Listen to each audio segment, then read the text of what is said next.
Libros de divulgación científica. Esparciendo el conocimiento. De libros maravillosos.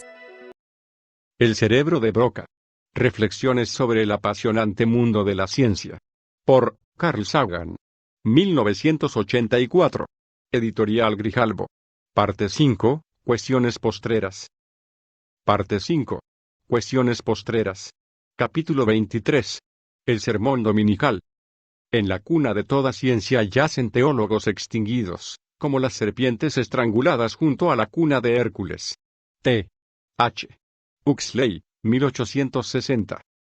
Hemos visto el círculo superior de la espiral de poderes.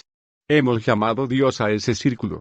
Le hubiésemos podido dar cualquier otro nombre: abismo, misterio, oscuridad absoluta, luz absoluta, materia, espíritu, esperanza última, silencio. Nikos Kazantzakis, 1948. En estos días suelo dar conferencias científicas ante audiencias populares. En algunas ocasiones me preguntan sobre la exploración planetaria y la naturaleza de los planetas, en otras, sobre el origen de la vida y la inteligencia en la Tierra, en otras todavía, sobre la búsqueda de vida en cualquier lugar, y otras veces, sobre la gran perspectiva cosmológica. Como esas conferencias ya las conozco por ser yo quien las doy, lo que más me interesa en ellas son las preguntas.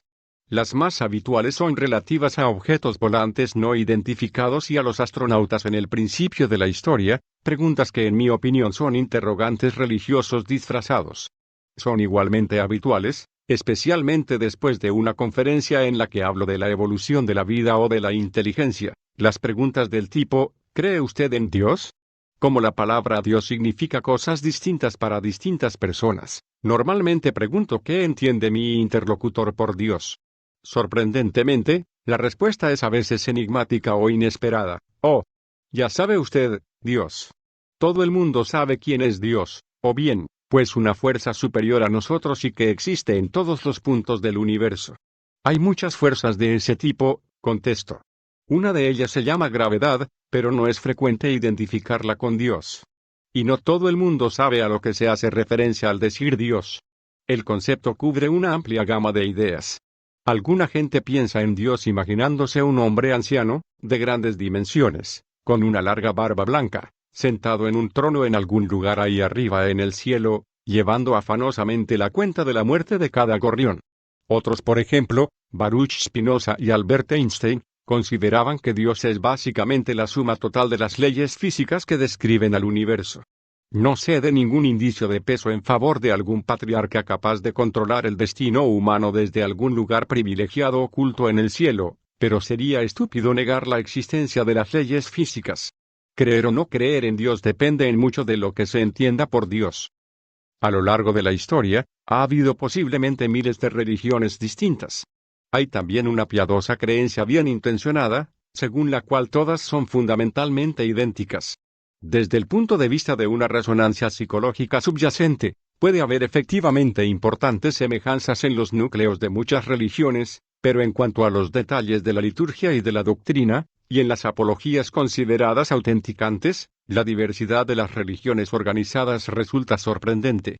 Las religiones humanas son mutuamente excluyentes en cuestiones tan fundamentales como un Dios o muchos, el origen del mal, la reencarnación, la idolatría, la magia y la brujería, el papel de la mujer, las proscripciones dietéticas, los ritos mortuorios, la liturgia del sacrificio, el acceso directo o indirecto a los dioses, la esclavitud, la intolerancia con otras religiones y la comunidad de seres a los que se debe una consideración ética especial. Si despreciamos esas diferencias, no prestamos ningún servicio a la religión en general, ni a ninguna doctrina en particular. Creo que deberíamos comprender los puntos de vista de los que hacen las distintas religiones e intentar comprender que las necesidades humanas quedan colmadas con esas diferencias. Bertrand Russell fue arrestado en una ocasión por protestar pacíficamente en ocasión del ingreso de Gran Bretaña en la Primera Guerra Mundial. El funcionario de la prisión preguntó a Russell cuál era su religión, lo que era una pregunta rutinaria por aquel entonces en todos los ingresos. Russell respondió agnóstico y tuvo que deletrearle la palabra. El funcionario sonrió afablemente, movió la cabeza y dijo: hay muchas religiones distintas, pero supongo que todos adoramos al mismo Dios. Russell comentó que esa observación le mantuvo alegre durante semanas. Y no debía haber muchas cosas que lo alegraran en la cárcel, aunque consiguió escribir toda la introducción a la filosofía matemática y empezó a leer para su trabajo el análisis de la mente, todo ello dentro de sus limitaciones. Muchas de las personas que me preguntan por mis creencias lo que en realidad quieren es confirmar si su sistema de creencias particular es coherente con el conocimiento científico moderno. La religión ha salido dañada de su confrontación con la ciencia, y mucha gente, pero no todo el mundo, se muestra reacia a aceptar un cuerpo de creencias teológicas que entre en conflicto frontal con lo que conocemos. Cuando el Apolo 8 cumplía la primera navegación tripulada alrededor de la Luna, en un gesto más o menos espontáneo los astronautas a bordo leyeron el primer versículo del Génesis en un intento, a mi criterio, de tranquilizar a los contribuyentes norteamericanos en cuanto a que no existía incoherencia entre las consideraciones religiosas tradicionales y un vuelo tripulado a la Luna. Los musulmanes ortodoxos, por su parte, se sintieron ultrajados por los astronautas del Apolo 11, ya que para el Islam la Luna posee un significado especial y sagrado. Después del primer vuelo orbital de Yuri Gagarin, y en un contexto religioso muy distinto, Nikita Khrushchev, presidente del Consejo de Ministros de la URSS, afirmó que Gagarin no había encontrado ni dioses ni ángeles allá arriba, es decir, Khrushchev tranquilizó a su feligresía en el sentido de que el vuelo orbital tripulado no entraba en contradicción con sus creencias. En los 50 una revista técnica soviética llamada Vopros y Filosofía, Problemas de Filosofía, publicó un artículo que sostenía muy poco convincentemente, a mi criterio, que el materialismo dialéctico exigía la existencia de vida en todos los planetas. Algo más tarde, apareció una triste refutación oficial en la que se marcaban las distancias entre el materialismo dialéctico y la exobiología. Una predicción clara en un área que está siendo estudiada a fondo permite que las doctrinas sean objeto de refutaciones. La situación en la que menos desea encontrarse una religión burocrática es la de la vulnerabilidad ante la refutación, es decir, que pueda llevarse a cabo una experiencia en la que la religión pueda tambalearse. Así, el hecho de que no se haya encontrado vida en la Luna no ha modificado en nada las bases del materialismo dialéctico. Las doctrinas que no hacen predicciones son menos consistentes que las que hacen predicciones correctas. Estas a su vez tienen más éxito que las doctrinas que hacen predicciones falsas. Pero no siempre. Una prominente religión norteamericana predicaba resueltamente que el mundo finalizaría en 1914. Ahora bien, 1914 ha llegado y se ha ido y, aun a pesar de que los acontecimientos de ese año fueron verdaderamente importantes, el mundo no parece haberse acabado. Son tres las respuestas que pueden ofrecer los seguidores de una religión organizada ante un fracaso profético tan notorio como ese. Podrían haber dicho, ¿dijimos 1914? Lo sentimos, queríamos decir 2014. Un pequeño error de cálculo, esperamos que no les haya causado ningún perjuicio. Pero no lo hicieron. Podrían haber dicho, el mundo se habría acabado en 1914, pero rogamos tan intensamente e intercedimos tanto ante el Señor, que eso evitó el fin de la tierra. Pero tampoco lo hicieron. En lugar de ello, hicieron algo más ingenioso. Anunciaron que el mundo se había acabado realmente en 1914 y que si los demás no nos habíamos dado cuenta, ese era nuestro problema. Ante tamañas evasivas resulta sorprendente que esa religión tenga todavía adeptos, pero las religiones son duras de roer. O bien no hacen ninguna propuesta que pueda refutarse, o bien revisan rápidamente la doctrina después de una refutación. El hecho de que las religiones sean tan descaradamente deshonestas, tan despreciativas de la inteligencia de sus adeptos y de que a pesar de ello todavía florezcan no dice nada bueno en favor del vigor mental de sus creyentes. Pero también pone de manifiesto, como si ello necesitase una demostración, que cerca del núcleo de la experiencia religiosa existe algo que se resiste a la racionalidad. Andrew Dickson White fue la fuerza intelectual motora, el fundador y el primer presidente de la Universidad Cornell. Fue también uno de los autores de un libro extraordinario titulado The Warfare of Science with Theology in Christendom, que levantó un gran escándalo en la época de su publicación, hasta el punto de que el coautor solicitó que su nombre fuese omitido.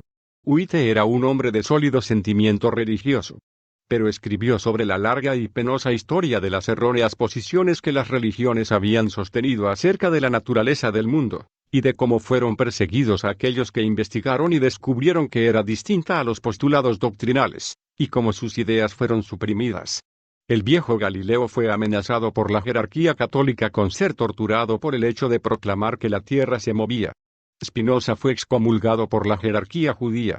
En realidad, difícilmente se encontrará alguna religión organizada, con un amplio cuerpo de doctrina, que no se haya erigido en perseguidora, en algún momento, del delito de investigar abiertamente.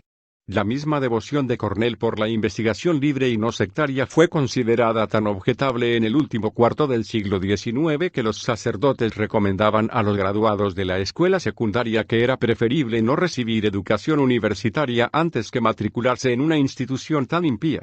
De hecho, la capilla Sage fue construida para apaciguar a los píos, aunque es una satisfacción decir que, de vez en cuando, se han realizado serios esfuerzos en favor de un ecumenismo abierto. Muchas de las controversias descritas por Witte son discusiones sobre los orígenes. Se solía pensar que hasta el más trivial acontecimiento del mundo, la eclosión de una flor, por ejemplo, se debía a una microintervención directa de la deidad. La flor era incapaz de abrirse por sí sola. Dios tenía que decir, flor, ábrete. Al aplicar esta idea a los asuntos del hombre, las consecuencias sociales han sido a menudo muy variables. Por un lado, pareciera indicar que no somos responsables de nuestras acciones. Si la representación teatral que es el mundo está producida y dirigida por un Dios omnipotente y omnisciente, ¿no puede deducirse acaso que cualquier mal que se produzca es una acción de Dios? Me consta que esta idea resulta embarazosa para Occidente. Los intentos por evitarla pretenden que lo que parece ser obra del demonio en realidad forma parte del plan divino, demasiado complejo para que podamos comprenderlo en toda su extensión, o que Dios prefirió ocultar su propia visión de la causalidad cuando se dispuso a hacer el mundo. No hay nada totalmente imposible en esos intentos filosóficos de rescate, pero parecen tener un fuerte carácter de apuntalamiento de una estructura ontológica tambaleante. Además, la idea de una microintervención en los asuntos del mundo ha sido utilizada para prestar apoyo al statu quo social, político y económico. Por ejemplo, estaba la idea del derecho divino de los reyes, que fue teorizada por filósofos como Thomas Hobbes. Si alguien tenía pensamientos revolucionarios con respecto a Jorge I, por poner un ejemplo, entonces era condenado por los delitos religiosos de blasfemia e impiedad, así como por otros delitos políticos más vulgares, como la traición. Hay muchos debates científicos legítimos relacionados con orígenes y finales. ¿Cuál es el origen de la especie humana? ¿De dónde vienen las plantas y los animales? ¿Cómo surgió la vida? ¿Y la Tierra y los planetas, el Sol y las estrellas? ¿Tiene origen el universo y, en ese caso, cuál? Y también una pregunta más fundamental y poco frecuente, de la que muchos científicos opinan que carece de sentido por no poderse comprobar, porque las leyes de la naturaleza son como son. La idea de que es necesario un Dios, o varios, para producir esos orígenes ha sido atacada en repetidas ocasiones en los últimos 1000 años. Gracias a nuestros conocimientos acerca del fototropismo y de las hormonas vegetales, podemos explicar hoy la eclosión la flor sin recurrir a una microintervención divina. Lo mismo pasa con la causalidad en el origen de las cosas. A medida que vamos comprendiendo mejor el universo, van quedando menos cosas para Dios. La visión que tenía Aristóteles de Dios era la de un ser capaz de producir el primer movimiento sin moverse, un roi faineant, un rey perezoso que crea primero el universo y se sienta luego para observar cómo van tejiéndose las intrincadas y entremezcladas cadenas de la causalidad a lo largo de los tiempos. Pero esa idea parece abstracta y alejada de la experiencia cotidiana. Es un tanto perturbadora y aviva la vanidad humana. Los seres humanos parecen tener una aversión natural hacia la progresión infinita de las causas, y ese desagrado es precisamente el fundamento de las demostraciones más famosas y más efectivas de la existencia de Dios, formuladas por Aristóteles y Tomás de Aquino. Pero esos pensadores vivieron mucho antes de que las series infinitas se convirtiesen en un lugar común de las matemáticas. Si en la Grecia del siglo V a.J.C. se hubiese inventado el cálculo diferencial e integral o la aritmética transfinita, y no hubiesen sido desestimados posteriormente, la historia de la religión en Occidente hubiese podido ser muy distinta, o por lo menos no hubiera existido la pretensión de que la doctrina teológica puede demostrarse mediante argumentos racionales a quienes rechazan la revelación divina, como intentó Tomás de Aquino en su Summa contra Gentiles. Cuando Newton explicó el movimiento de los planetas recurriendo a la teoría de la gravitación universal, dejó de necesitarse que los ángeles empujasen los planetas. Cuando Pierre Simon, marqués de Laplace, propuso explicar el origen del sistema solar aunque no el origen de la materia, también mediante leyes físicas, la necesidad de un Dios para los orígenes de las cosas empezó a ser profundamente cuestionada. Se cuenta que Laplace presentó una edición de su trabajo matemático Mécanique Celeste a Napoleón, a bordo del barco que a través del Mediterráneo lo llevaba a Egipto en su famosa expedición de 1798. Unos días más tarde, siempre según la misma versión, Napoleón se quejó a Laplace de que en el texto no apareciese ninguna referencia a Dios. La respuesta fue: Señor, no necesito esa hipótesis. La idea de que Dios es una hipótesis en lugar de una verdad evidente es una idea moderna en Occidente, aunque ya fue discutida seria y torcidamente por los filósofos jónicos hace unos 2400 años. Normalmente se cree que al menos el origen del universo necesita de un Dios, según la idea aristotélica. Vale la pena detenernos un poco más sobre este punto. En primer lugar, es perfectamente posible que el universo sea infinitamente viejo, eterno, y por tanto no requiera ningún creador. Esta idea concuerda con nuestros conocimientos cosmológicos actuales, los que permitirían un universo oscilante en el que los acontecimientos desde el Big Bang no serían sino la última encarnación de una serie infinita de creaciones y destrucciones del universo. Pero, en segundo lugar, consideremos la idea de un universo creado de la nada por Dios. La pregunta que aparece inmediatamente, de hecho, muchos críos de 10 años piensan espontáneamente en ella antes de ser disuadidos por los mayores, es: ¿de dónde viene Dios? Si la respuesta es que Dios es infinitamente viejo y ha estado presente en cualquier época, no hemos resuelto nada. Con ello nos habremos limitado a retrasar un poco más el afrontar el problema. Un universo infinitamente viejo y un Dios infinitamente viejo son, a mi entender, misterios igualmente profundos. No hay evidencia de que uno de ellos esté más sólidamente establecido que el otro. Spinoza pudo haber dicho que las dos posibilidades no se diferencian en nada en absoluto. Cuando se trata de afrontar misterios tan profundos, considero prudente adoptar una actitud humilde. La idea de que los científicos y los teólogos, con el bagaje actual de conocimientos, todavía raquítico, acerca de este cosmos tan amplio y aterrador, pueden comprender los orígenes del universo es casi tan absurda como la idea de que los astrónomos mesopotámicos de hace 3000 años en quienes se inspiraron los antiguos hebreos, durante la invasión babilónica, para explicar los acontecimientos cosmológicos en el primer capítulo del Génesis, hubiesen comprendido los orígenes del universo. Sencillamente no lo sabemos. El libro sagrado hindú, el Rig Veda, X 129, presenta una visión mucho más realista sobre este asunto. ¿Quién sabe con certeza? ¿Quién puede declararlo aquí? ¿Desde cuándo ha nacido? ¿Desde cuándo se produjo la creación?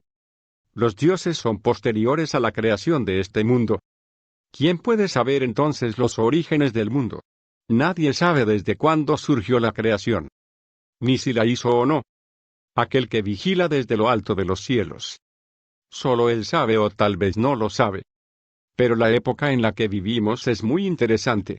Algunas preguntas sobre los orígenes, incluso algunas preguntas relacionadas con el origen del universo, pueden llegar a tener una comprobación experimental en las próximas décadas. No existe una posible respuesta para las grandes preguntas cosmológicas que no choque con la sensibilidad religiosa de los seres humanos. Pero existe la posibilidad de que las respuestas desconcierten a muchas religiones doctrinales y burocráticas. La idea de una religión como cuerpo de doctrina, inmune a la crítica y determinado para siempre por algunos de sus fundadores, es a mi criterio la mejor receta para una larga desintegración de esa religión, especialmente en los últimos tiempos. En cuestiones de orígenes y principios, la sensibilidad religiosa y la científica tienen objetivos muy parecidos. Los seres humanos somos de tal forma que deseamos ardientemente conocer las respuestas a esas preguntas a causa quizá del misterio de nuestros propios orígenes individuales. Pero nuestros conocimientos científicos actuales, aun siendo limitados, son mucho más profundos que los de nuestros antecesores babilonios del año 1000 A. Las religiones que no muestran predisposición por acomodarse a los cambios, tanto científicos como sociales, están sentenciadas de muerte. Un cuerpo de creencias no puede ser vivo y consistente, vibrante y creciente, a menos de ser sensible a las críticas más serias que le puedan ser formuladas. La primera enmienda a la Constitución de los Estados Unidos contempla la diversidad de religiones, pero no prohíbe la crítica religiosa. De hecho, protege y alienta la crítica religiosa. Las religiones tienen que estar sujetas, por lo menos, al mismo grado de escepticismo que, por ejemplo, las opiniones sobre visitas de ovnis o sobre el catastrofismo de Velikovsky. Creo aconsejable que sean las propias religiones las que fomenten el escepticismo sobre los puntales fundamentales de sus propias bases. No se cuestiona que la religión proporcione alivio y ayuda, que sea un baluarte siempre presente para las necesidades emocionales y que pueda tener un papel social extremadamente útil. Pero eso no significa en absoluto que la religión tenga que ser inmune a la comprobación, al escrutinio crítico, al escepticismo. Resulta sorprendente el bajo nivel de discusión escéptica de la religión que se da en el país que Tom Paine, el autor de The Age of Reason, contribuyó a fundar. Sostengo que los sistemas de creencias que no son capaces de aceptar la crítica no merecen ser. Aquellos que son capaces de hacerlo posiblemente tengan en su interior importantes parcelas de verdad. La religión solía proporcionar una visión, normalmente aceptada, de nuestro lugar en el universo. Ese ha sido, con toda seguridad, uno de los objetivos principales de los mitos y las leyendas, de la filosofía y la religión, desde que han existido los seres humanos. Pero la confrontación entre las distintas religiones y de la religión con la ciencia ha desgastado esos puntos de vista tradicionales, por lo menos en la mente de muchos.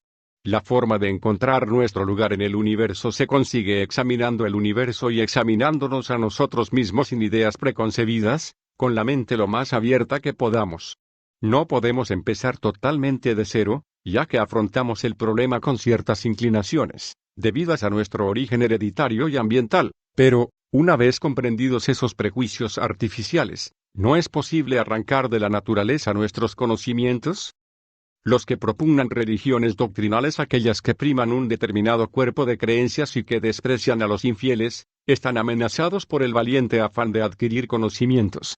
Dicen que puede ser peligroso profundizar demasiado.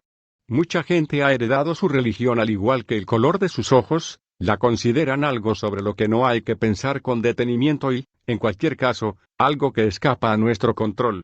Pero aquellos que sienten en lo más profundo de su ser una serie de creencias, que han ido seleccionando, sin excesivos prejuicios, de entre los hechos y las alternativas, han de sentirse atraídos por los interrogantes.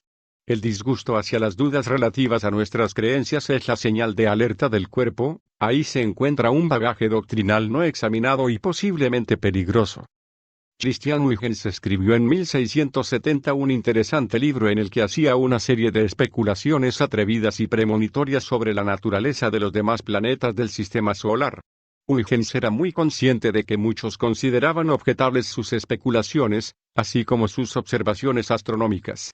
Pero tal vez dirán, pensaba Huygens, que no nos corresponde a nosotros ser tan curiosos e inquisitivos en esas cosas que el Supremo Creador parece haber conservado para su propio conocimiento, ya que al no haber deseado llevar más allá el descubrimiento o revelación de ellas, no parece sino presunción investigar en aquello que ha considerado oportuno esconder. Pero hay que decir a esos caballeros, proseguía atronadoramente Huygens, que es mucha su pretensión de determinar hasta qué punto, y no más allá, debe caminar el hombre en sus búsquedas y la de imponer límites a la actividad de los demás hombres, como si conociesen los límites que Dios ha impuesto al conocimiento, o como si los hombres fuesen capaces de superar esos límites. Si nuestros antecesores hubiesen sido hasta ese punto escrupulosos, todavía seríamos ignorantes de la magnitud y la figura de la Tierra, o de que existe un sitio llamado América. Si consideramos el universo como un todo, encontraremos algo sorprendente.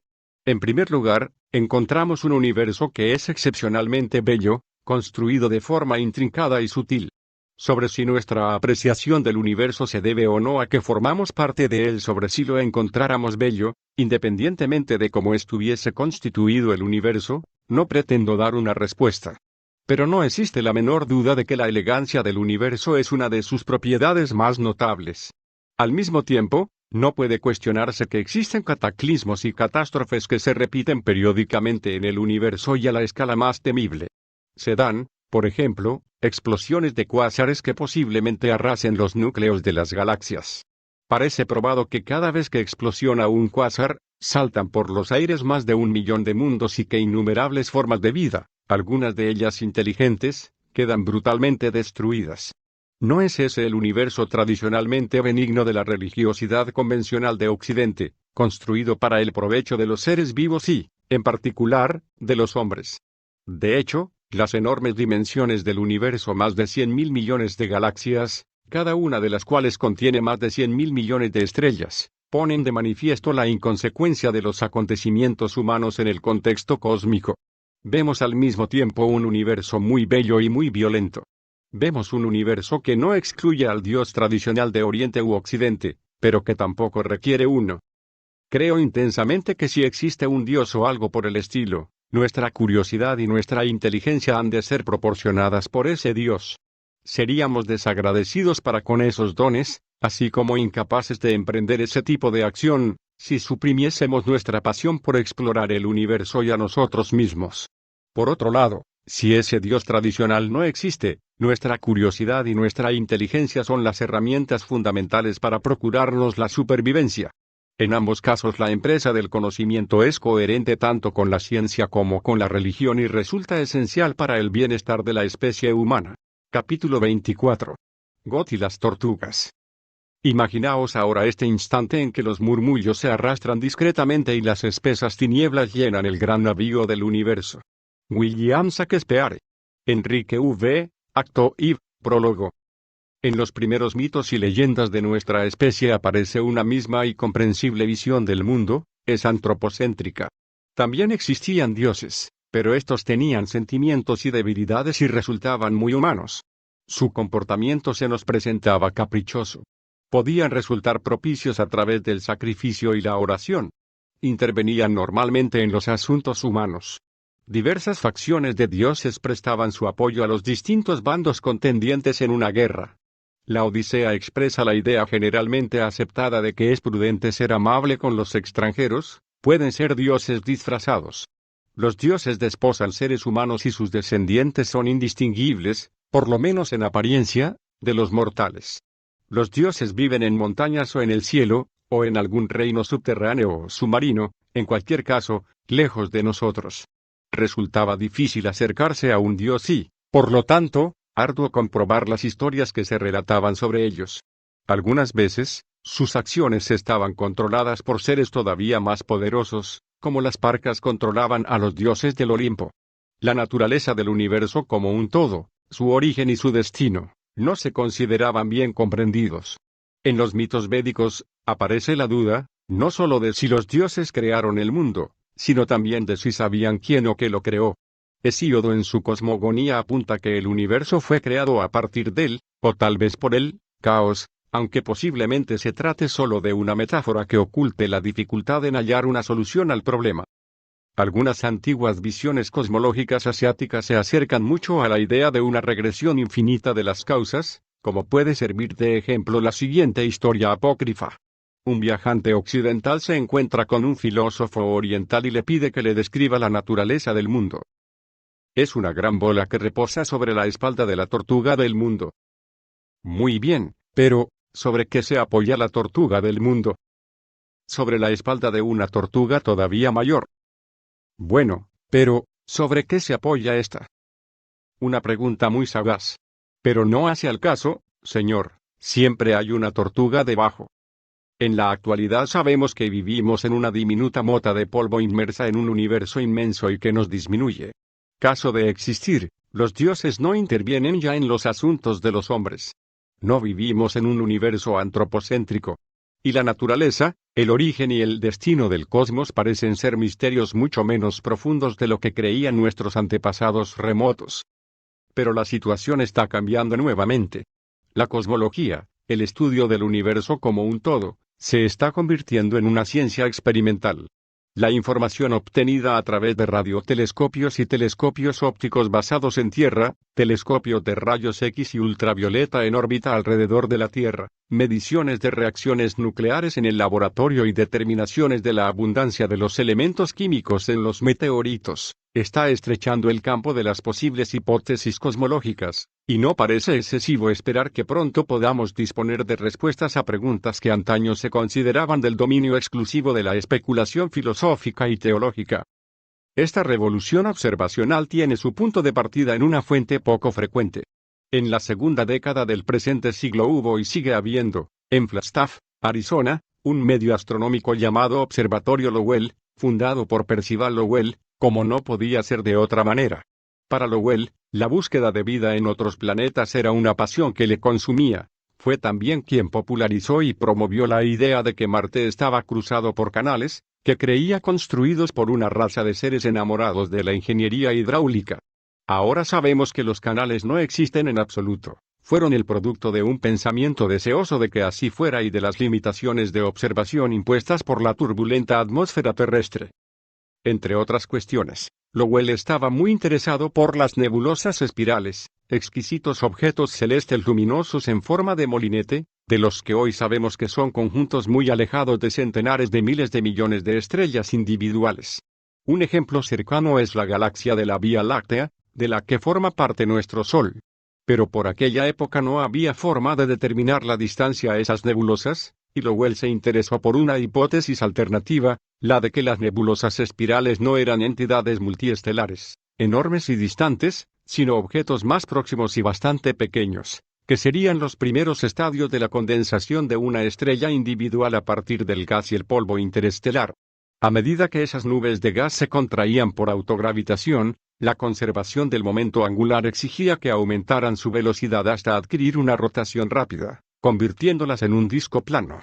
La rotación rápida puede detectarse astronómicamente mediante espectroscopia, dejando que la luz procedente de un objeto alejado pase consecutivamente por un telescopio, una rendija y un prisma de vidrio o cualquier otro instrumento que descomponga la luz blanca dando un arco iris de colores. El espectro de la luz estelar contiene rayas brillantes y oscuras diseminadas por el arco iris, que son las imágenes de la rendija del espectrómetro. Un ejemplo de ello lo constituyen las brillantes rayas amarillas emitidas por el sodio, que aparecen cuando sumergimos un trozo de sodio en la llama. Si la materia está constituida por elementos químicos muy diversos, presentará rayas espectrales muy diversas. Cuando la fuente luminosa está en reposo, el desplazamiento de estas rayas espectrales desde sus longitudes de onda habituales nos proporciona información acerca de la velocidad de la fuente al separarse de nosotros o acercarse. Este fenómeno es llamado efecto Doppler, y en la física del sonido se presenta en forma de incremento o disminución de la tonalidad del ruido del motor de un automóvil según éste se acerca o se aleja rápidamente de nosotros. Se dice que Lowell pidió a uno de sus jóvenes ayudantes, V.M. Slipher, que comprobase si uno de los bordes de la mayor nebulosa espiral presentaba rayas espectrales desplazadas hacia el rojo y el otro hacia el azul, con lo cual podría deducirse la velocidad de rotación de la nebulosa. Slipher investigó los espectros de las nebulosas espirales más próximas y encontró con sorpresa que casi todos ellos presentaban un desplazamiento hacia el rojo, sin presencia de desplazamientos hacia el azul en ninguna de ellas. No encontró rotación sino recesión. Era como si todas las nebulosas espirales se alejasen de nosotros. Edwin Hubble y Milton Mason realizaron una serie mucho más completa de observaciones en los años 20 desde el observatorio de Mount Wilson, e idearon un método para determinar la distancia de las nebulosas espirales. Quedó patente entonces que no eran nubes de gas en condensación relativamente próximas a la galaxia de la Vía Láctea, sino grandes galaxias a millones de años luz o más. Con sorpresa descubrieron que, cuanto más lejos estaba la galaxia, más se alejaba de nosotros. Como es muy improbable que nuestra posición en el cosmos tenga algo de especial, esa situación solo puede entenderse en función de una expansión general del universo. Todas las galaxias se alejan entre sí, de forma que un astrónomo situado en cualquier galaxia observará que todas las demás siempre se alejan de él. Si extrapolamos al pasado esa recesión mutua, encontramos que debió haber habido una época hace unos 15 o 20 mil millones de años, en que todas las galaxias tendrían que haber estado tocándose, es decir, confinadas en un volumen del espacio extremadamente pequeño. La materia en su forma actual no sería capaz de soportar una compresión tan fuerte. Las primeras etapas de ese universo en expansión habrán estado dominadas por la radiación y no por la materia. Ya se ha generalizado la utilización del término Big Bang para designar ese período. Se han propuesto 3 explicaciones para esa expansión del universo: las cosmologías del estado estable, del Big Bang y del universo oscilante. En la hipótesis del estado estable, las galaxias se alejan entre sí y las más alejadas se desplazan a velocidades aparentes muy elevadas, desplazándose su luz por efecto Doppler hacia longitudes de onda cada vez mayores. Habrá una distancia en la que una galaxia se desplazará tan deprisa que alcanzará su horizonte de acontecimientos y desde nuestro punto de vista, desaparecerá. Existe una distancia tan grande que, en un universo en expansión, no existe la posibilidad de obtener información de más allá. A medida que transcurre el tiempo, si no ocurre nada más, irán desapareciendo cada vez más galaxias por el borde. Pero en la cosmología del estado estable, la materia que se pierde por el borde queda compensada exactamente por nueva materia que se va creando continuamente en cualquier punto, materia que puede llegar a condensarse en galaxias. Con un grado de desaparición de galaxias por el horizonte de acontecimientos contrarrestado por el de creación de nuevas galaxias, el universo siempre parece prácticamente el mismo desde cualquier lugar y en cualquier época. En la cosmología del estado estable, no hay Big Bang. Hace 100.000 millones de años, el universo debía parecerse mucho al de ahora y así será dentro de 100.000 millones de años más. Pero, ¿de dónde viene la materia nueva? ¿Cómo puede crearse materia de la nada? Los adeptos de la cosmología del estado estable responden que del mismo sitio en el que los adeptos del Big Bang encuentran su Bang. Si podemos concebir que toda la materia se crease discontinuamente de la nada hace 15 o 20.000 millones de años, ¿por qué somos reticentes a imaginar que se crea constantemente, en cualquier lugar y para siempre, de forma paulatina? Si la hipótesis del estado estable es verdadera, nunca las galaxias han estado más juntas. Por tanto, el universo es inimitable e infinitamente viejo. Pero aún a pesar de lo plácida y, cosa curiosa, lo satisfactoria que es la cosmología del estado estable, existen fuertes indicios en su contra. Cuando se apunta un radiotelescopio sensible a cualquier punto del cielo, puede detectarse un ruido cósmico constante. Las características de ese ruido de radio corresponden casi plenamente a lo que cabría esperar si el universo primitivo fuese caliente y estuviese repleto de radiación además de materia. La radiación cósmica del cuerpo negro es prácticamente la misma en cualquier lugar del cielo y se parece mucho al lejano retumbar del Big Bang, enfriado y atenuado por la expansión del universo, pero todavía en circulación por los pasillos del tiempo. La bola de fuego primigenia, el acontecimiento explosivo que dio inicio al universo en expansión, puede ser observado. Los adeptos de la cosmología del estado estable se ven reducidos, en la actualidad, a situar un gran número de fuentes especiales de radiación que globalmente puedan reproducir con fidelidad la bola de fuego primigenia enfriada. O incluso a proponer que el universo, más allá del horizonte de acontecimientos, se encuentra en estado estable, pero que, por un accidente singular, vivimos en una especie de pompa en expansión, un grano violento en un universo mucho más amplio, pero mucho más plácido. Esta idea tiene la ventaja o la desventaja, según el punto de vista, de ser imposible de refutar mediante cualquiera de los experimentos que podamos imaginar. Pero de hecho, prácticamente todos los cosmólogos han abandonado la hipótesis del estado estable. Si el universo no se encuentra en estado estable, entonces está cambiando. Las cosmologías evolutivas describen esos universos cambiantes, empiezan en un estado y acaban en otro. ¿Cuáles son los posibles destinos del universo en las cosmologías evolutivas? Si el universo continúa expandiéndose a su ritmo actual y las galaxias continúan desapareciendo por el horizonte de acontecimientos, cada vez habrá menos materia en el universo visible.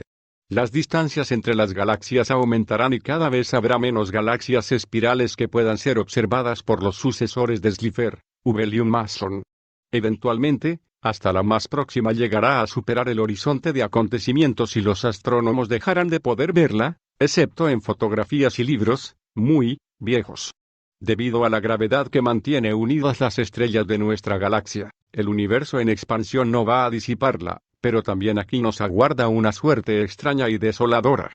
Las estrellas irán evolucionando, y dentro de centenares o miles de millones de años la mayoría de las estrellas comunes se habrán convertido en pequeñas enanas negras. El resto, las más grandes, habrán colapsado en estrellas de neutrones o en agujeros negros. No habrá nueva materia para una vigorosa generación de jóvenes estrellas. El Sol, las estrellas, En suma, toda la galaxia de la Vía Láctea se irá apagando lentamente. Las luces nocturnas del cielo dejarán de ser. Pero en ese universo todavía hay una evolución posible. Todo el mundo ha oído hablar de elementos radioactivos. Son ciertos tipos de átomos que se desintegran espontáneamente. El uranio es uno de ellos. Pero no todo el mundo sabe que cualquier átomo, excepto el hierro, es radioactivo, dado un período de tiempo lo suficientemente largo. Incluso los átomos más estables se desintegrarán radioactivamente, si esperamos lo suficiente.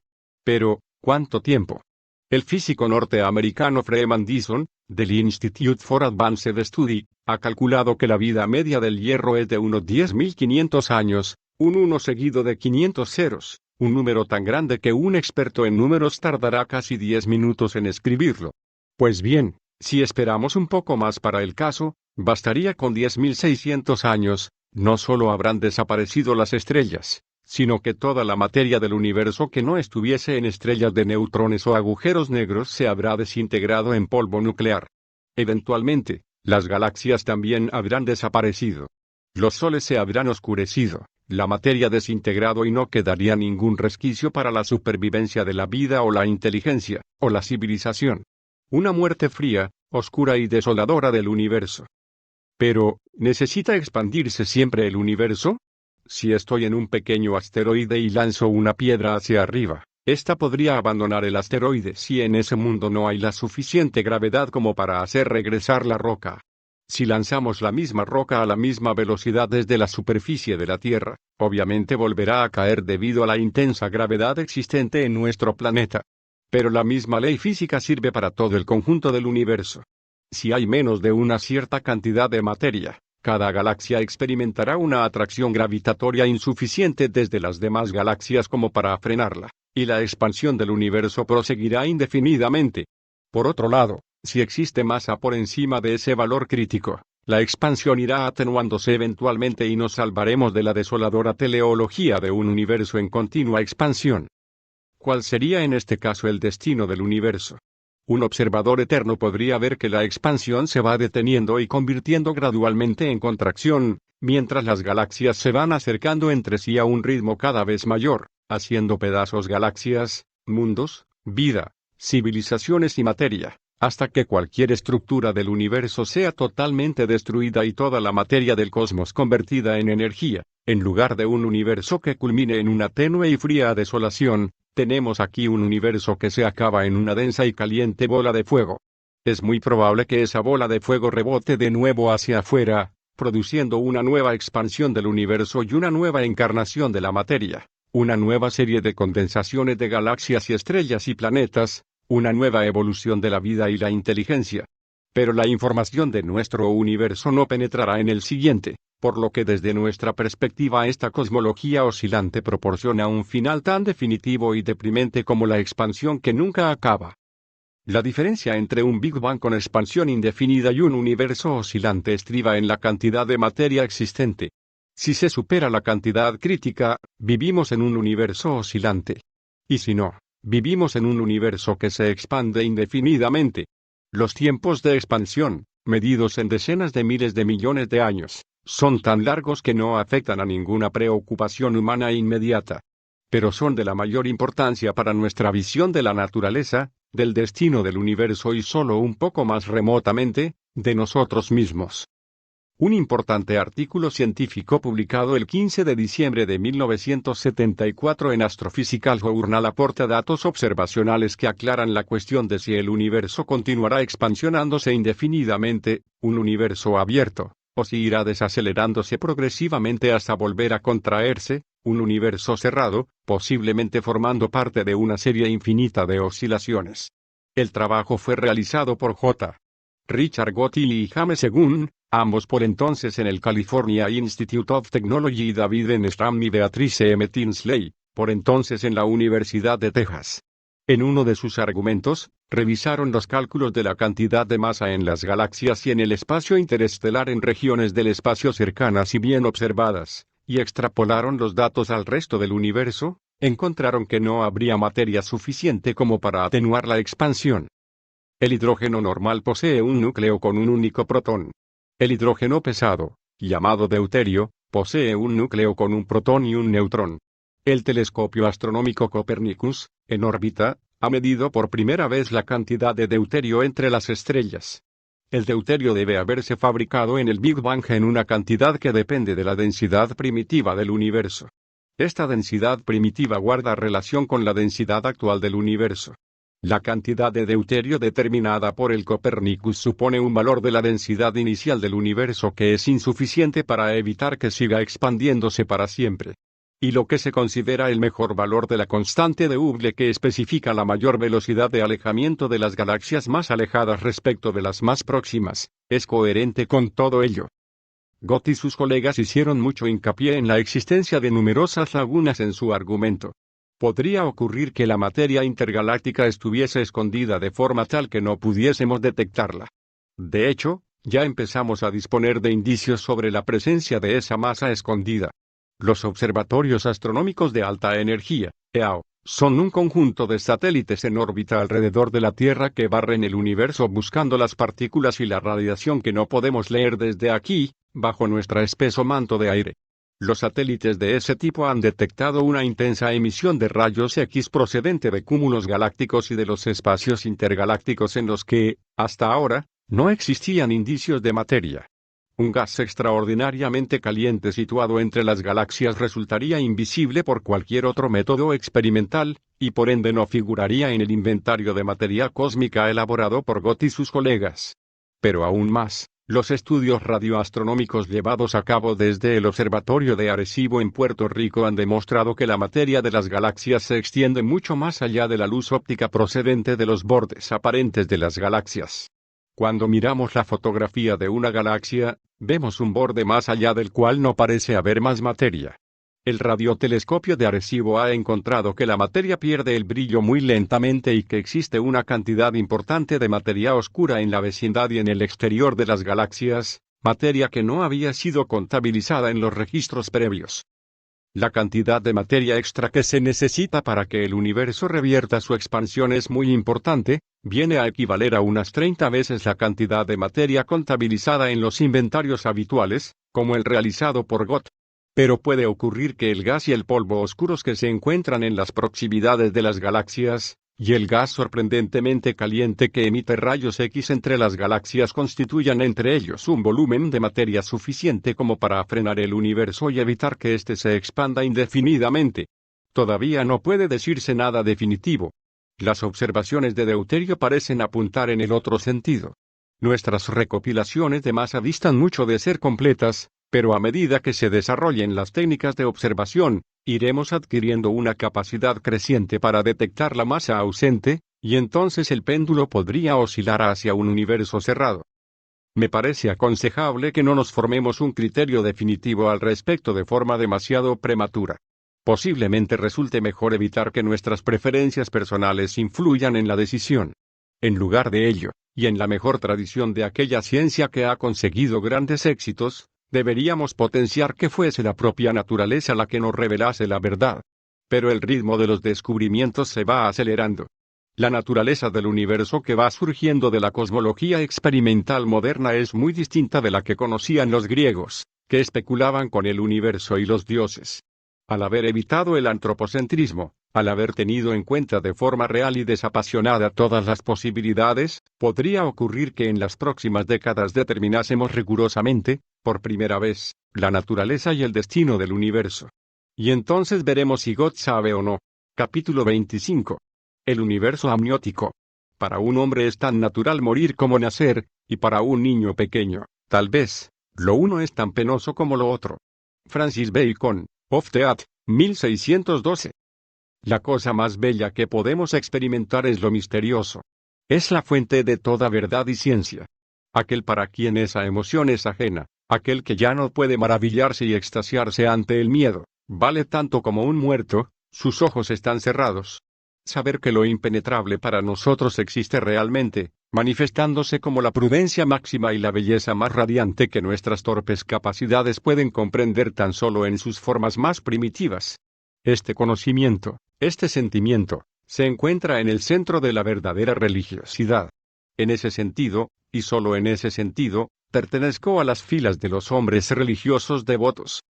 Albert Einstein, Lo que creo, 1930. William Wolcott murió y subió al cielo. O eso parecía.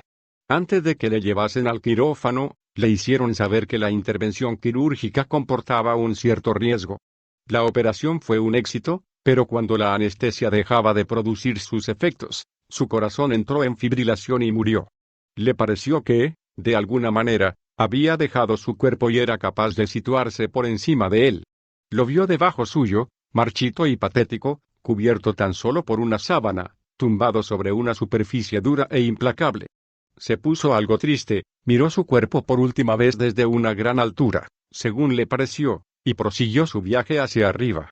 Su entorno estaba sumido en una extraña oscuridad penetrante, pero se dio cuenta de que todo se estaba volviendo más brillante a medida que subía. Luego divisó una luz en la lejanía, una luz muy intensa. Penetró en una especie de reino radiante y allí mismo, justo por encima de él, pudo percibir una silueta, magníficamente iluminada desde atrás, una gran figura venerable a la que se iba aproximando sin esfuerzo. Wolcott se esforzó por ver su cara. Y entonces despertó. En el hospital le habían aplicado a toda velocidad el desfibrilador y acababa de resucitar en el último instante. En realidad, su corazón había dejado de latir y, según algunas definiciones de un proceso poco comprendido, había muerto. Wolcott quedó convencido de haber muerto verdaderamente, de que se le había otorgado permiso para dar una ojeada a la vida después de la muerte para tener una confirmación de la teología judeocristiana. A lo largo y ancho del mundo se han producido experiencias parecidas, hoy en día muy documentadas por médicos y otros. Estas epifanías peritanáticas, próximas a la muerte, han sido experimentadas no solo por personas de religiosidad occidental sino también por hindúes, budistas y escépticos. Es posible que muchas de nuestras ideas convencionales acerca del cielo procedan de experiencias próximas a la muerte de ese tipo, que habrán ido produciéndose a lo largo de los milenios. Ninguna noticia podía ser más interesante o más esperanzadora que la relatada por un muerto regresado, la explicación de que hay un viaje y una vida después de la muerte, de que hay un Dios que nos espera y de que al morir nos sentimos agradecidos y elevados, aterrados y anonadados. Por lo que yo sé, estas experiencias pueden ser exactamente lo que representan, así como una justificación de la piadosa fe que tantas veces ha sufrido los embates de la ciencia en los últimos siglos.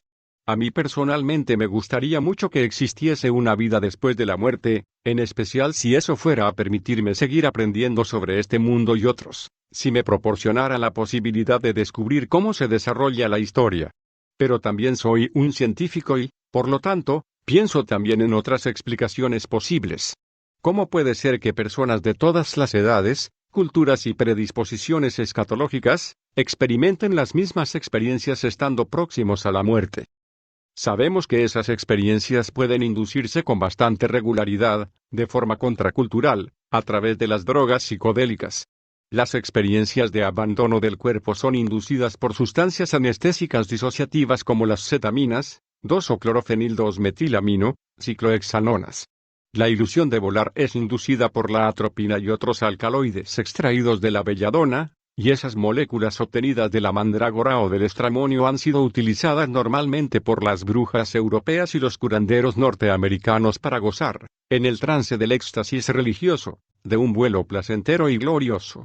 Lambda, 2,4-metilendioxianfetamina, tiende a provocar una regresión de edad, un acceso a experiencias juveniles e infantiles que considerábamos totalmente olvidadas.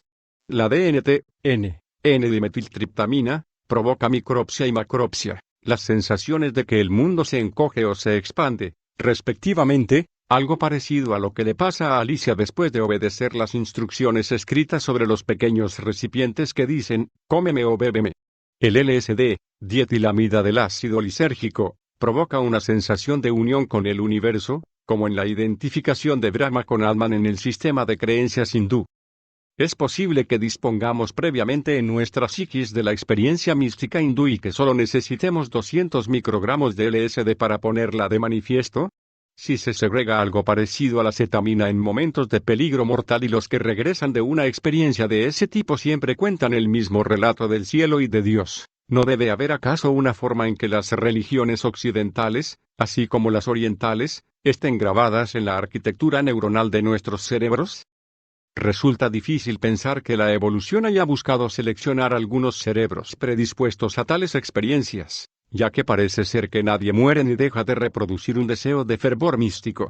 Pueden deberse esas experiencias inducidas por drogas únicamente a algún defecto evolutivo de conexiones cerebrales que, ocasionalmente, hace aparecer percepciones alteradas del mundo. A mi criterio, esa posibilidad es extremadamente poco plausible y tal vez no sea sino un desesperado intento racionalista de evitar un encuentro frontal con lo místico. La única alternativa que se me ocurre es la de que todo ser humano sin excepción ya debe haber sufrido una experiencia similar a la de los viajeros que regresan de la tierra de la muerte, la sensación de vuelo, el paso de la oscuridad a la luz. Una experiencia en la que, al menos en algunas ocasiones, puede entreverse una figura heroica, bañada en resplandor y gloria.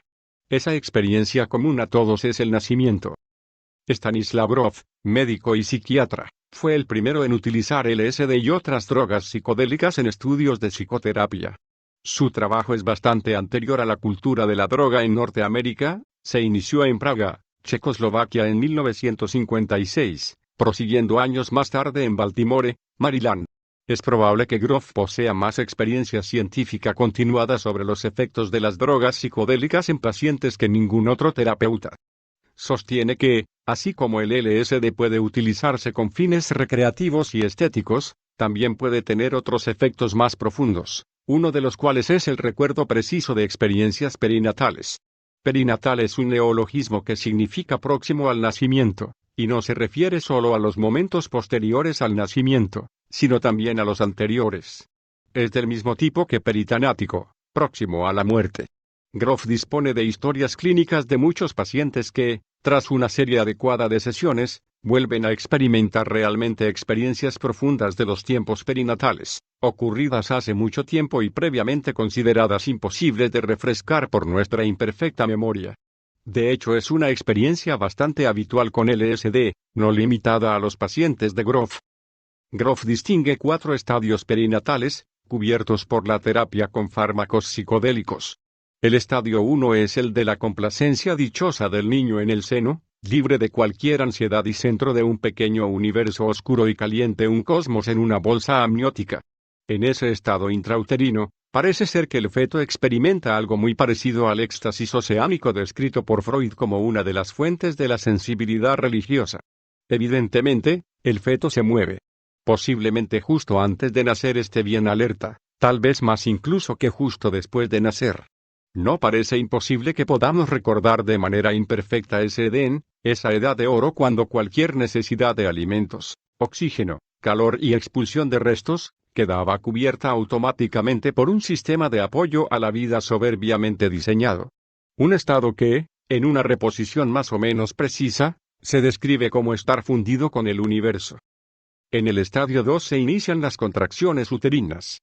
La base del estable ambiente intrauterino, las paredes a las que se fija la bolsa amniótica, se vuelven traidoras. El feto es comprimido terriblemente. El universo parece pulsar, un mundo benigno se convierte de repente en una cámara de tortura. Las contracciones pueden durar horas, y se presentan en forma intermitente. A medida que pasa el tiempo, aumenta su intensidad. No hay posibilidad de que cesen. El feto no ha hecho nada para merecer esa suerte, es un inocente cuyo cosmos se le ha vuelto en contra, proporcionándole una agonía en apariencia sin fin. La dureza de esa experiencia es evidente para cualquiera que haya visto una distorsión craneal neonatal, la que sigue apreciándose bastantes días después del nacimiento. Así como es fácil comprender una fuerte motivación por borrar decididamente toda traza de esa agonía, ¿no es posible admitir que resurja acaso, bajo determinadas condiciones? ¿Acaso, sugiere Grof, el vago y reprimido momento de esa lejana experiencia puede incitar fantasías paranoicas?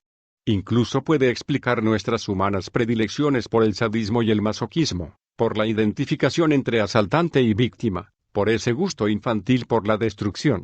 Grof indica que las reposiciones en el siguiente estadio están relacionadas con imágenes de mareas y terremotos, las imágenes análogas en el mundo físico a la traición intrauterina. El estadio 3 es el final del proceso del nacimiento, cuando la cabeza de la criatura se ha introducido en la cervix y, A través de sus párpados cerrados, percibe un túnel iluminado en su extremo por el radiante esplendor del mundo extrauterino. El descubrimiento de la luz realizado por una criatura que ha vivido toda su existencia en la oscuridad debe constituir una experiencia profunda e inolvidable. Y allí se entrevé confusamente, por la poca resolución de los ojos del recién nacido, una figura enorme parecida a un dios, rodeada de un halo de luz, la comadrona, el médico o el padre. Al término de un trabajo monstruoso, el bebé vuela desde el universo intrauterino y se eleva hacia las luces y los dioses. El estadio 4 es la época inmediatamente posterior al nacimiento, cuando ya se ha disipado la apnea perinatal, cuando la criatura es fajada y cubierta, acariciada y alimentada. Si estos supuestos de Grof son acertados, el contraste entre los estadios 1 y 2 y los estadios 2 y 4, en una criatura totalmente desprovista de otras experiencias, debe ser profundo y sorprendente, y la importancia del estadio 3, como tránsito entre la agonía y, cuando menos, un tierno simulacro de la unidad cósmica del estadio 1, debe ejercer una poderosa influencia en la visión posterior del mundo que tendrá esa criatura. Evidentemente, cabe todo el escepticismo que se quiera en la explicación de Grof y en mi versión de ella. Hay muchas preguntas que responder. ¿Son capaces de acordarse del estadio 2 las criaturas nacidas por cesárea? Al ser sometidas a tratamiento con fármacos psicodélicos, ¿reproducen menos imágenes de terremotos y mareas catastróficas que las nacidas en partos normales? Y contrariamente, ¿son más propensas a contraer el peso psicológico del estadio 2 las criaturas nacidas tras contracciones uterinas especialmente dolorosas inducidas al trabajo electivo por la hormona oxitocina? Si a la madre se le proporciona un fuerte sedante, recordará a la criatura, al alcanzar la madurez, una transición muy distinta desde el estadio 1 directamente al estadio 4, sin hacer nunca un relato radiante en una experiencia peritanática. ¿Pueden los neonatos resolver una imagen en el momento del nacimiento o son tan solo sensibles a la luz y a la oscuridad?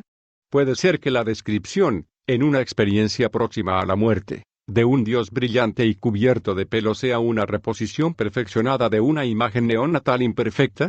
Se seleccionaron los pacientes de Grof entre la más amplia serie posible de seres humanos, o están restringidos los relatos a un subconjunto no representativo de la comunidad humana.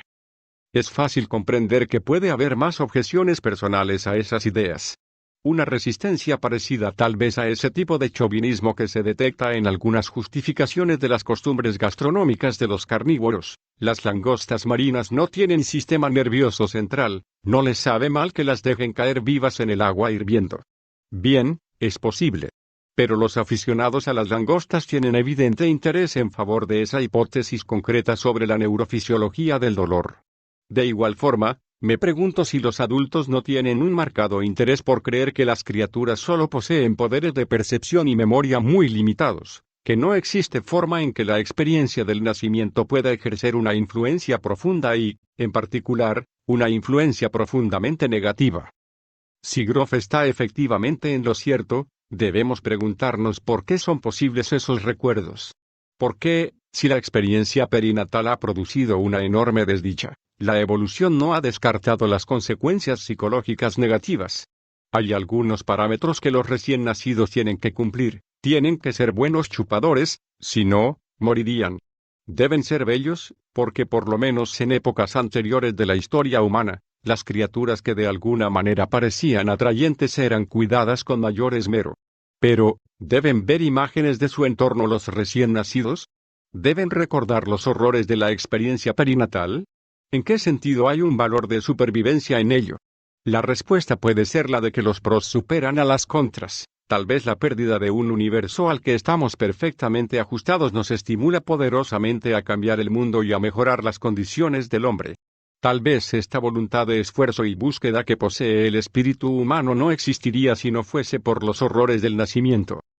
Me fascina y así lo puse de manifiesto en mi obra Los dragones del Edén, el hecho de que el dolor del trabajo de parto sea especialmente importante en las madres humanas, debido al enorme crecimiento del cerebro en los últimos millones de años.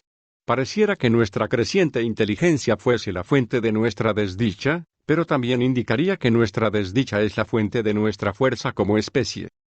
Estas ideas pueden arrojar alguna luz sobre el origen y la naturaleza de la religión. La mayoría de las religiones occidentales defienden la existencia de una vida después de la muerte, las orientales hablan de un alivio gracias a un amplio ciclo de muertes y nacimientos. Pero ambas prometen un cielo o un satori, una reunión idílica del individuo con el universo, un retorno al estadio 1. Cada nacimiento es una muerte, cuando la criatura abandona el mundo amniótico. Pero los devotos de la reencarnación sostienen que toda muerte es un nacimiento, una proposición que hubiese podido surgir de experiencias peritanáticas en las que la memoria perinatal fuese identificada como una reposición del nacimiento. Oímos un golpe seco en el ataúd. Lo abrimos y resultó que Abdul no había muerto. Se había despertado tras una larga enfermedad que había arrojado sobre él su hechizo, y explicó una extraña historia acerca de haber nacido de nuevo. ¿Acaso la fascinación occidental por el castigo y la redención no podría ser un intento de dar algún sentido al estadio 2 perinatal? ¿No es mejor ser castigado por algo por muy inverosímil que sea, como el pecado original, que serlo por nada? Y el estadio 3 se parece mucho a lo que debía ser aquella experiencia común, compartida por todos los seres humanos, implantada en nuestras más tempranas memorias y recuperada en ocasiones, como en las epifanías religiosas, como en esas experiencias próximas a la muerte. Es tentador intentar explicar otros complejos motivos religiosos en esos términos. Inútero no sabemos prácticamente nada. En el estadio 2, el feto acumula experiencias sobre lo que muy bien puede llamarse posteriormente el mal, y entonces es empujado a abandonar el útero. Es fascinantemente parecido a comer la fruta del conocimiento del bien y el mal y luego ser expulsado del Edén. En la famosa pintura de Miguel Ángel que se encuentra en la bóveda de la Capilla Sixtina, ¿es el dedo de Dios el dedo de un obstetra? ¿Por qué el bautismo, especialmente el antiguo bautismo por inmersión total, se considera generalmente como un nuevo y simbólico nacimiento? ¿Es el agua sagrada una metáfora del líquido amniótico? ¿No es acaso todo el concepto del bautismo y la experiencia de volver a nacer un reconocimiento explícito de la relación entre el nacimiento y la religiosidad mística? Si estudiamos las religiones, que se cuentan por miles en el planeta Tierra, quedaremos impresionados por su enorme diversidad. Y comprobaremos con estupor que algunas de ellas son solemnes tonterías. En los detalles doctrinales, es muy raro el acuerdo. Pero muchos buenos y grandes hombres y mujeres han afirmado que tras las aparentes divergencias existe una unidad fundamental e importante. Debajo de las idioteces doctrinales existe una verdad básica y esencial. Hay dos tipos muy distintos de actitudes ante los principios religiosos. Por un lado están los creyentes a menudo crédulos, que aceptan a pies juntillas una religión recibida, aun cuando pueda tener inconsistencias internas o estar en grave contradicción con lo que sabemos acerca del mundo externo y de nosotros mismos. Por otro lado están los escépticos estrictos, quienes consideran que todo este sistema es un fárrago de tonterías propias de débiles mentales. Algunos de los que se consideran sobrios racionalistas se resisten a considerar incluso el enorme volumen de experiencias religiosas registradas. Estos conocimientos místicos deben significar algo, pero, ¿qué? En conjunto, los seres humanos son inteligentes y creativos, capaces de desentrañar misterios. Si las religiones son fundamentalmente estúpidas, ¿por qué tanta gente cree en ellas? A lo largo de la historia del hombre las religiones burocráticas se han aliado con las autoridades seglares, y normalmente la tarea de inculcar la fe ha reportado beneficios a los gobernantes de turno. En la India, cuando los brahmanes desearon mantener en la esclavitud a los intocables, propusieron una justificación divina. Argumentos del mismo tipo fueron utilizados por blancos que se hacían llamar cristianos para justificar la esclavitud de los negros en la época previa a la Guerra Civil en el sur de Norteamérica. Los antiguos hebreos citaban las directrices y el estímulo de Dios para explicar el pillaje y el asesinato al azar que en algunas ocasiones cometieron sobre pueblos inocentes. En la Edad Media, la Iglesia mantenía viva la esperanza de una vida gloriosa después de la muerte entre aquellos que exigían satisfacción por su situación mísera y baja. Los ejemplos pueden multiplicarse hasta el infinito, hasta incluir a casi todas las religiones del mundo. Puede entenderse fácilmente por qué la oligarquía ha favorecido la religión cuando, como ocurre a menudo, la religión justifica la opresión, como hizo Platón, un decidido defensor de la quema de libros, en la República. Pero, ¿por qué los oprimidos se apuntan igualmente a esas doctrinas teocráticas? Me parece que la aceptación general de las ideas religiosas solo puede explicarse pensando que hay algo en ellas que sintoniza con un cierto conocimiento nuestro, algo profundo y melancólico, algo que todos consideramos central para nuestro ser. Mi propuesta es que ese miedo común es el nacimiento. La religión es fundamentalmente mística, los dioses son inescrutables. Los principios religiosos son atrayentes y poco firmes porque, en mi opinión, las percepciones borrosas y las premoniciones vagas son lo más que pueden alcanzar los recién nacidos. Considero que el núcleo místico de la experiencia religiosa no es ni verdadero al pie de la letra, ni perniciosamente equivocado. Es más bien un intento atrevido y defectuoso de tomar contacto con la experiencia más temprana y profunda de nuestras vidas. La doctrina religiosa es difusa en lo fundamental, ya que ninguna persona en el momento de su nacimiento posee la necesaria capacidad para fijar ideas y volverlas a contar para dar una versión coherente del acontecimiento. Todas las religiones que se han mantenido han debido poseer en sus núcleos algo que entrase en resonancia, no explícita y quizá incluso inconsciente, con la experiencia perinatal. ¿Acaso cuando se desvelen las influencias seculares aparecerá que las religiones que más éxito tienen son aquellas que mejor logran esa resonancia? Las creencias religiosas han resistido con vigor cualquier intento de explicación racional. Voltaire afirmaba que, de no existir Dios, el hombre se vería obligado a inventarlo, y fue denostado por esa afirmación. Freud propuso que un Dios paternalista es en parte nuestra proyección como adultos de nuestras percepciones natales hacia nuestros padres. A su libro sobre la religión le dio el título de El porvenir de una ilusión. No fue tan desdeñado como podríamos pensar por sus opiniones, pero tal vez solo porque ya había demostrado su capacidad al sobrevivir cuando fue desacreditado por introducir ideas tan escandalosas como la sexualidad infantil. ¿Por qué es tan poderosa en la religión la constante oposición a un discurso racional y al argumento razonado? Creo que se debe, en parte, a que nuestras experiencias perinatales habituales son reales, aunque se resisten a un recuerdo preciso.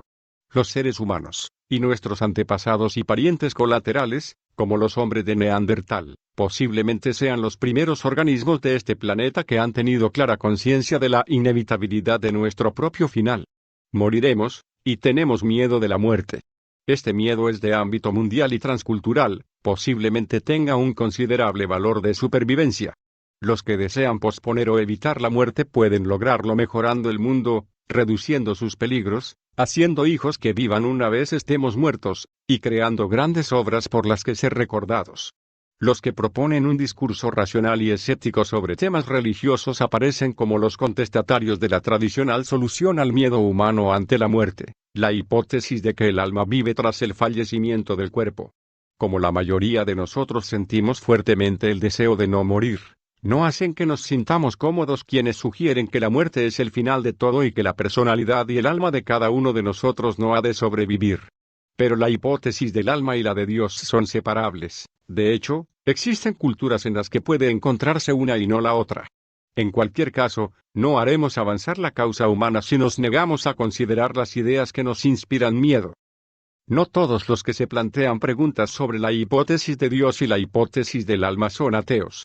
Un ateo es aquel que tiene la seguridad de que Dios no existe, alguien que dispone de pruebas convincentes en contra de la existencia de Dios. Yo no conozco esas pruebas convincentes. Dado que Dios puede relegarse a tiempos y lugares remotos y a las últimas causas, tendríamos que saber mucho más acerca del universo de lo que hoy sabemos para estar seguros de que no existe ese Dios.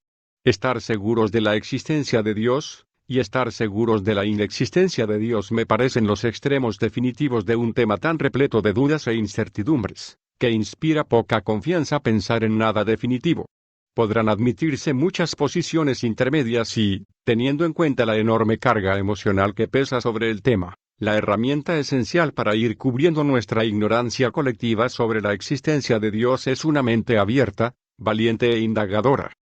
Cuando doy conferencias sobre ciencia popular o pseudociencia, como las que menciono en los capítulos 5 al 8 de este libro, me preguntan a veces si no debería aplicarse el mismo tipo de crítica a la doctrina religiosa. Evidentemente, mi respuesta es sí.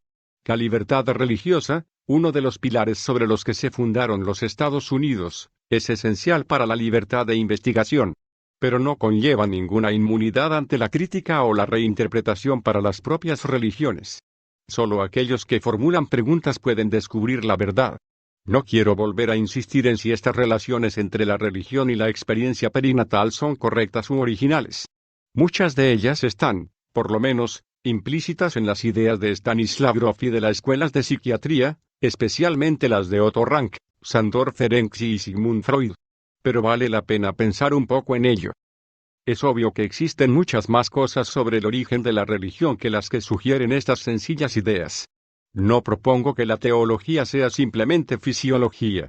Pero, suponiendo que seamos efectivamente capaces de recordar nuestras experiencias perinatales, resultaría sorprendente que no afectasen a lo más profundo de nuestras actitudes ante el nacimiento y la muerte, el sexo y la infancia, los medios y los fines, la causalidad y Dios. Y la cosmología.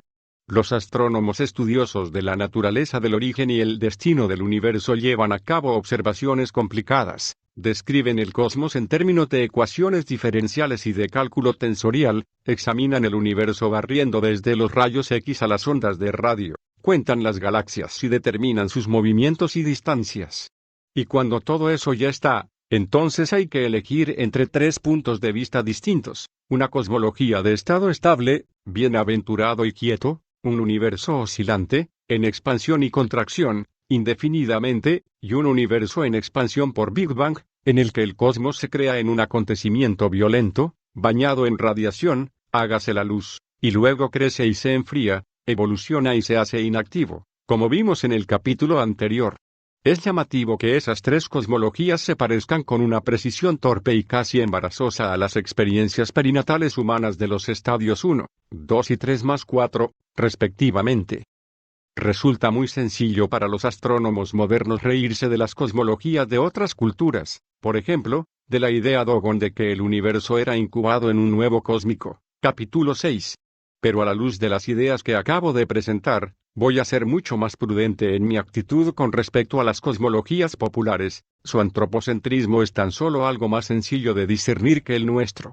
¿No podrían ser una metáfora amniótica las intrigantes referencias babilonias y bíblicas a aguas por encima y por debajo del firmamento, que Tomás de Aquino se esforzó tan obstinadamente por reconciliar con la física aristotélica?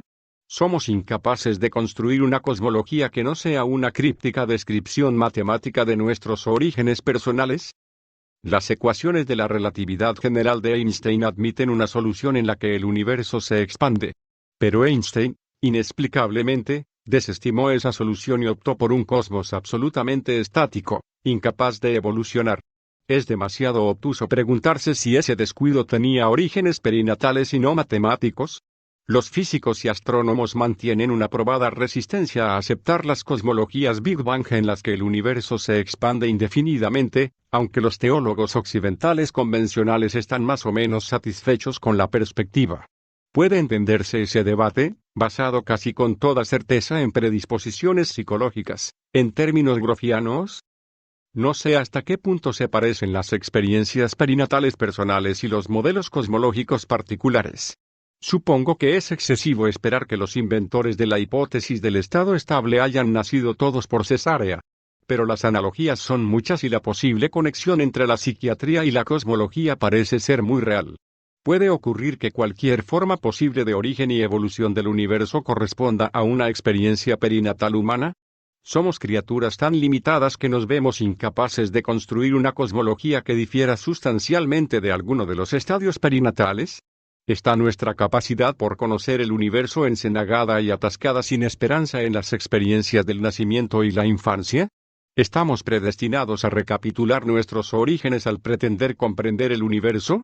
¿O acaso las observaciones que vamos realizando nos obligarán gradualmente a acomodarnos y a comprender ese amplio y temible universo en el que flotamos, perdidos y valientes, siempre indagando? Es común que las religiones del mundo atribuyan a la tierra el carácter de nuestra madre y al cielo el de nuestro padre.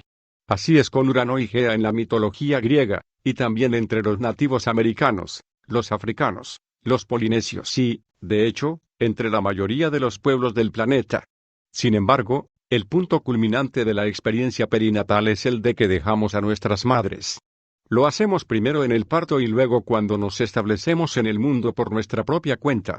Por muy penosos que sean esos abandonos, resultan esenciales para la continuidad de la especie humana. ¿Puede tener algo que ver ese hecho con la atracción casi mística que ejercen los vuelos espaciales, por lo menos en muchos de nosotros? ¿No se trata acaso de un abandono de la madre tierra, el mundo de nuestros orígenes, para ir en busca de fortuna entre las estrellas? Esa es precisamente la metáfora visual final de la película 2001, Odisea del espacio. Konstantin Tsiolkovsky era un maestro de escuela ruso que formuló muchos de los pasos teóricos que se han dado desde entonces en el desarrollo de la propulsión por cohetes y de los vuelos espaciales. Tsiolkovsky escribió: "La Tierra es la cuna de la humanidad. Pero uno no vive para siempre en la cuna. Estamos abocados irremediablemente, en mi opinión, a recorrer un camino que nos lleva a las estrellas, a menos que, en una monstruosa capitulación ante la estupidez y la codicia, nos autodestruyamos primero. Y allí, en las profundidades del espacio, parece muy probable que, antes o después, encontremos otros seres inteligentes. Algunos de ellos estarán menos adelantados que nosotros, otros, posiblemente la mayoría, lo estarán más. Me pregunto si todos esos seres espaciales tendrán nacimientos dolorosos. Los seres más avanzados tendrán aptitudes muy superiores a nuestra capacidad de comprensión. En un sentido muy real, nos parecerán algún tipo de Dios. La especie humana tendrá que esforzarse mucho para crecer. Quizá nuestros descendientes en aquellos tiempos remotos volverán hacia atrás sus ojos, hacia el largo y errante viaje que recorriera la raza humana desde sus orígenes vagamente recordados en el lejano planeta Tierra, y recopilarán nuestras historias personales y colectivas, nuestro idilio con la ciencia y la religión, con claridad, comprensión y amor. Este es el final del audiolibro. El enlace a las otras partes se encuentra en la descripción. Gracias por escuchar. Si te gustó, compártelo.